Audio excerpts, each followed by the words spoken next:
ٹوٹے گی ظلم کی زنجیر اے وادی کشمیر. 200 روپے دے اور 50 روپے کٹ اوور ایکٹنگ کے وجہ. مقبوضہ کشمیر پر بھارتی فوج کے غیر قانونی قبضے کے خلاف پاکستان سمیت دنیا بھر میں بسنے والے کشمیری آج یوم سیاہ منائیں گے. بہت منحوس لگ رہے ہو، مت کرو، رہنے دو.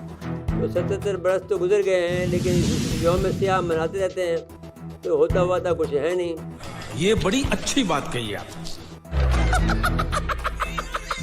یہ مسئلہ کیسے حل ہوگا جبکہ بھارت نے اپنے پورے پنجے گاڑ لیے ہیں. آپ بھکاری ہیں، آپ کا ایٹمی پروگرام بھی آپ کے ہاتھ میں اس وقت شاید یوں کہہ لیجئے کہ ایک کھلونا بنا ہوا ہے، آپ اس کی حفاظت کے لیے بھی جو ہے وہ محتاج ہیں. وہ اتنے طاقتور ہو گئے ہندوستان، بغیر اس کو زخم پہنچائے ہوئے، بغیر کمزور کیے ہوئے کوئی اس سے معاملہ ہم نہیں کر سکتے. ہماری اپنی معاشی حالت اتنی اچھی نہیں ہے جبکہ اس کی معاشی حالت بہت اچھی ہے، تو اب ایسی صورتحال میں بہت مشکل ہوگا. سوچو بیٹا سوچو، یہی تو سوچنے والی بات ہے. آدھا ایمان تو ویسے ہی غارت. اپنے ملک میں نکلو، واحد ایٹمی طاقت، باہر نکلو. سوائے چند پوش بستیوں کے اور یہ ان گورنر ہاؤس فلانے ٹمکانے ہاؤس یا سیکریٹریٹ جی او آر شی او آر یا اچھی پوش مہنگی بستیوں کے علاوہ کیا ہے؟ گندگی کا ڈھیر ہے. آج ہم جو 27 اکتوبر 1947 کو بھارت نے راجہ ہری سنگھ کے ساتھ مل کر جموں کشمیر پر غاصبانہ قبضہ کیا تھا، جس کی مذمت میں ہر سال ہم پاکستانی اور کشمیری دونوں مل کر یوم سیاہ مناتے ہیں. تو مسئلہ کشمیر کو کیسے حل کرنا چاہیے. بھارت نے پھر اس کے بعد میں اور ایک قدم اٹھایا کہ 5 اگست 2019 کو مقبوضہ کوشش سے متعلق اپنے آئین کو معطل کر دیا اور 370 کی جو کلاس تھی اسپیشل اسٹیٹس کی وہ ختم کی اس نے، اور 35A جس میں کہ وہ کسی کو شہریت نہیں دے سکتے تھے وہ بھی ختم کی، اور اپنے ملک میں شامل کر لیا. تو اب مسئلہ یہ ہے کہ یہ کافی لمبی یعنی ایکسپانشنسٹ کنٹری ہے، مسلسل قبضے پہ قبضے کیے جا رہی ہے ملکوں پر بھی. اور مطلب ہے جو حیدرآباد دکن پہ فوج کشی لے کر جوناگڑھ ماناودر پر، اور پھر اس کے بعد میں ہر جگہ پر انہوں نے کشمیر تو پھر پہلے نمبر پر ہے. اس کے باوجود بھی یہ اس پر دنیا کوئی اس پہ توجہ نہیں دیتی ہے. یہ دنیا آج اس دنیا کی جو شکل ہے مریم بیٹا، اس میں ہماری کنٹریبیوشن زیرو بھی نہیں ہے. اس لیے ہمارا رول اس دنیا میں زیرو بھی نہیں ہے.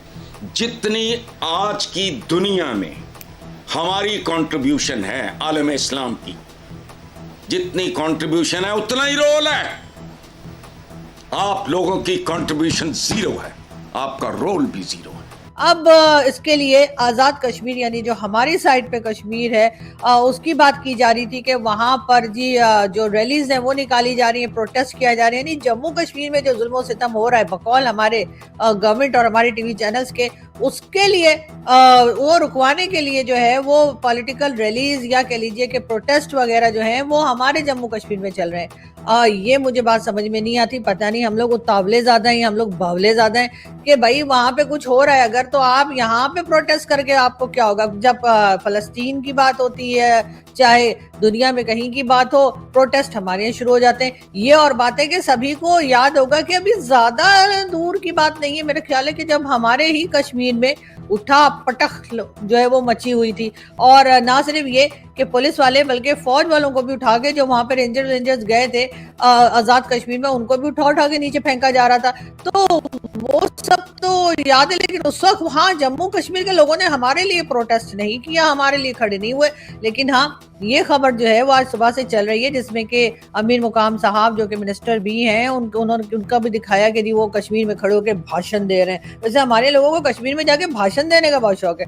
تو خیر وہ بھاشن دے رہے ہیں اور وہ یہ کہہ رہے ہیں کہ جی کشمیر جو ہے اس کو ہم آزاد کرا کے رہیں گے اور کشمیر بنے گا پاکستان. لیکن کشمیر بنے گا پاکستان، مگر یہ فاروق عبداللہ صاحب کو کیا ہوا ہے؟ یہ تو عجیب بھیکی باتیں کر رہے ہیں. پہلے تو یہ ایسی باتیں نہیں کیا کرتے تھے.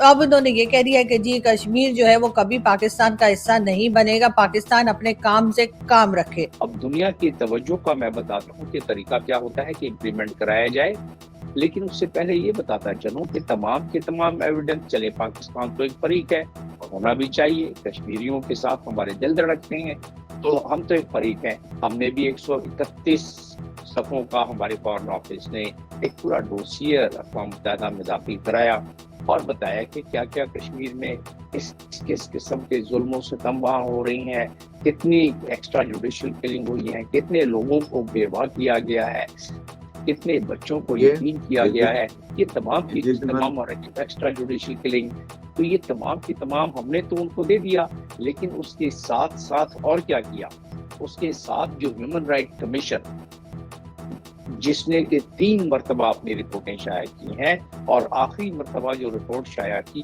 تھی وہ بڑی ضخیم قسم کی رپورٹ، جس میں جتنی گفتگو آپ سنتے آئے ہیں ہم لوگوں سے، وہ تمام کے تمام اس میں ایویڈنس کے طور پر ہیومن رائٹ کمیشن جو کہ اقوام متحدہ کا ذیلی ادارہ ہے اس نے شائع کر دی ہے۔ نہ یہ وہی فاروق عبداللہ صاحب ہیں جو صبح دوپہر شام پاکستان کے لیے کہتے تھے کہ نہیں پاکستان کے پاس ایٹم بم ہے، ہمیں بات چیت کرنی چاہیے، ایسے کام نہیں چلے گا۔